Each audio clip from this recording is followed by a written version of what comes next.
Hey everyone, this is Mr. Ryan with Macroeconomics. This is Unit 4. This is Introduction to Money and the Money Markets, as well as eventually loanable funds. So here we have the first, I've already sent you the first slideshow, which means you should have memorized pretty much everything on that first slideshow about money, the types of money. I'm not going to go over commodity and fiat money and all that, but just know everything you can about money. And the three purposes of money, okay? So now we get to the first graph of the unit, and we're talking about the money market. So what's the money? When we say the word money market, what we mean is our Q, okay, on our x-axis is money, okay? Very simple, quantity of money. Which means whenever we see that, we're going to have Q of M, money market, means we have a nominal interest rate. We're going to go into why it's nominal, not real interest rate, but just for now, this is nominal interest rate. And the first thing we introduce is, of course, money demand. Money demand is going to shift to the right and to the left, just like a normal supply and demand curve. We've got shifters. Here are our shifters. Changes in price level, changes in income, changes in changes in taxes affecting investment. Only investment.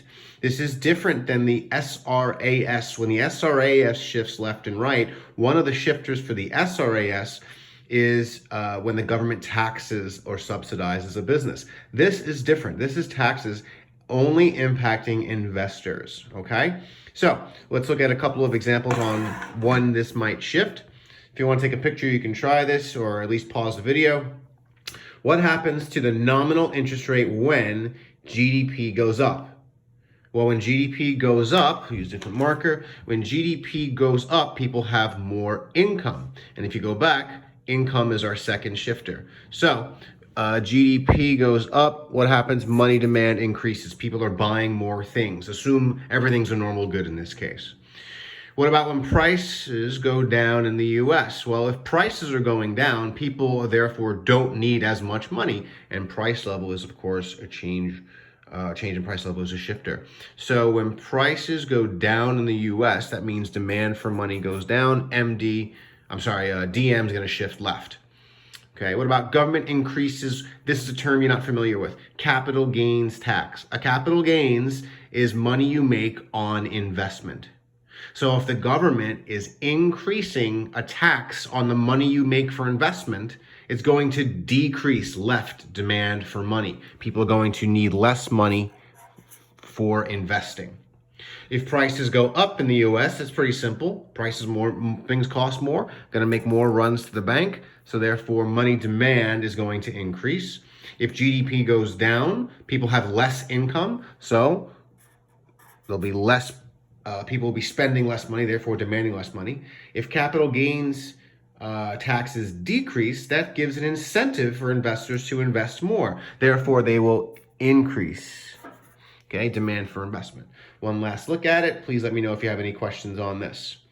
Okay, that's part one, done with this. Now let's get to the second part. Now we're talking about the rest of the money supply graph. Give me a second. I'm smudging my marker. Oh no. All right, I'll rewrite that now. All right, hope that's visible. So now we're talking about what's called the money supply, which of course goes with money demand from the previous graph. Everything is the same. Quantity of money, nominal interest rate, and then the only difference is now we have a vertical supply curve, okay? If you don't have the vertical supply curve, you've not drawn a correct money market graph. You've drawn some other money market graph that we don't know about. That's the one you draw for this one. Well, it's got shifters as well. What is this MS? MS is really the M1. From the last PowerPoint you watched, you should know what M1 is. Currency, coins, debit cards, not credit cards, debit cards, anything cash related, checks. That's pretty much everything in M1. Okay, that's the one that we're going to worry about. This is money that's easily accessible, right? The most liquid of our currency. And so it is controlled or at least manipulated by the Fed. In the United States, we call it the Fed, the New York Fed Reserve Bank. In other countries, we just say the central bank, if you see those terms. Well, it has shifters. What are those shifters? It shifts right and it shifts left. Right is expansionary, right? We're getting larger, the number's getting larger. Left, of course, is called contractionary. So What's our money market graph? It, notice, manipulates, does not control. This is not the USSR. We can't order banks to change their interest rate. If they put the wrong interest rate down, it's their loss. They will lose their money. So they manipulate the money supply, and it tells us in order to they manipulate the money supply in order for them to manipulate the nominal interest rate. That's what they're trying to manipulate, not just the money supply. They really are concerned about the interest rates. Everything in this unit has to do with interest rates. So how do they do that? Well, there's three shifters. There's right here.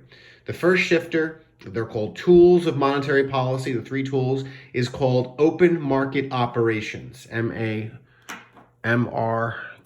that's what I meant to put. M-R-K-T, market operations. What does that mean? It means buying or selling bonds. For right now, that is literally all you need to know. The second tool is the discount rate. It increases or decreases the percentage of discount rate. What's the discount rate? It's the interest rate that a bank will have to pay the Fed to take a loan from the Fed.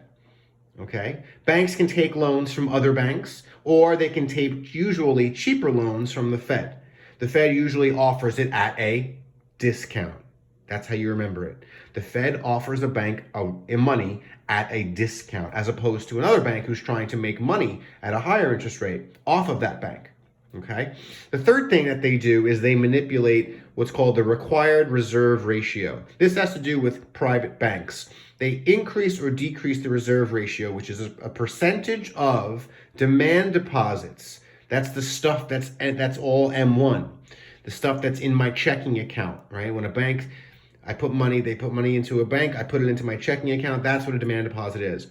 It's the percentage of demand deposits that banks must keep in their vault at all times. Okay? So you can imagine what happens to the money supply if these things are manipulated. All right? So what happens? Let's take a look. I'll leave the graph up there. Okay. There's two things that can happen. Just like in fiscal policy, money supply can be expansionary, it goes to the right, or it can go to the left for contractionary. If it goes to the right, look what happens to the interest rate. Here we are initially, our interest rate 1. Money supply is here. This is our home base for now. If there's expansionary policy, it shifts to the right. What happens to the interest rate? Interest rate is now lower. So I2 and Q2. Okay? More money becomes cheaper, right? Interest rates are the price of money. What about if you decrease the money supply? Shifts left. What happens? Of course, Q3 and I3, interest rate 3 up there. So the interest rate goes higher when there's less money supply. So pause the video. What happens when each of these scenarios occurs? All right, so let's do it. What happens when the Fed buys bonds? Well, the money supply, MS, increases, and therefore the interest rate, I'll do the interest rates, okay? Interest rate, nominal interest rate goes down. Expansionary policy, interest rates go down. When they sell bonds, interest rates go up, okay? This one can be confusing because you guys don't buy and sell bonds on a regular basis. I understand that. What does it mean when the Fed buys bonds? They say, hey, banks, we want to buy your bonds. And so they give the bank money and take a piece of paper from them and say, well, they're going to owe them money later. So when they say buying bonds, they're literally giving the banks money, right? They're injecting, they call it, injecting money into their vaults, right? Into their reserves. When they sell bonds, they say, here, give us money, banks, and we'll give you a piece of paper. They take the money and literally burn the money. That's why you have to think of it. And therefore, that decreases the money supply. But you're concerned about not just what happens to the money supply, what happens to this, what happens to the nominal interest rate. All right, hope that was clear. 3, a decrease in the discount rate. Remember what the discount rate is? It's over here. Discount rate is the percentage of interest that a Fed will lend to a bank. Well, if they decrease the interest rate, that means it's cheaper for banks to take a loan from the Fed. So what happens to the money supply? Money supply increases and decreases the nominal interest rate. The opposite happens, of course, when they increase the discount rate, right? The nominal interest rate is going to go up when the discount rate goes up. These make sense. The discount rate goes down, guess what? So does the nominal interest rate. Discount rate goes up, then the nominal interest rate, of course, is going to go up. Now, what about the reserve ratio? Well, it works in the same way. If they lower the reserve ratio, what's the reserve ratio? Percentage of demand deposits a bank must hold in their vault. Well, if they lower the reserve ratio, then the banks don't have to hold as much. They could choose to lend out a lot of the money that they previously were holding in their required reserves. So if they lower the reserve ratio, that's going to also lower the nominal interest rate. If they raise the reserve ratio, the opposite. It's going to increase the nominal interest rate. All right, one last look. Please, again, questions, leave them below or email me or send it to the group on Google Classroom. All right, two more little bits here. When we have, let's look at this one first. When we have a problem, just like in Unit 3, right, fiscal policies, we said we have a recessionary gap. Well, in this case, we're talking about monetary policy and the Fed, not the government. The Fed is not the government. Well, if they have a recessionary gap, we want AD probably to go to the right. We want investment, the big I, to go up, and therefore aggregate demand goes up. So there's three policies. These are the expansionary policies. Monetary expansionary policies, not fiscal, monetary. The Fed can buy bonds, they can lower the discount rate or the reserve ratio. They can pick one of these things, two of these things, or all three of these things. When these three things happen, most likely what happens is the entire money supply increases, the nominal interest rate goes down, therefore investment goes up, and as a result, because money is cheaper, right?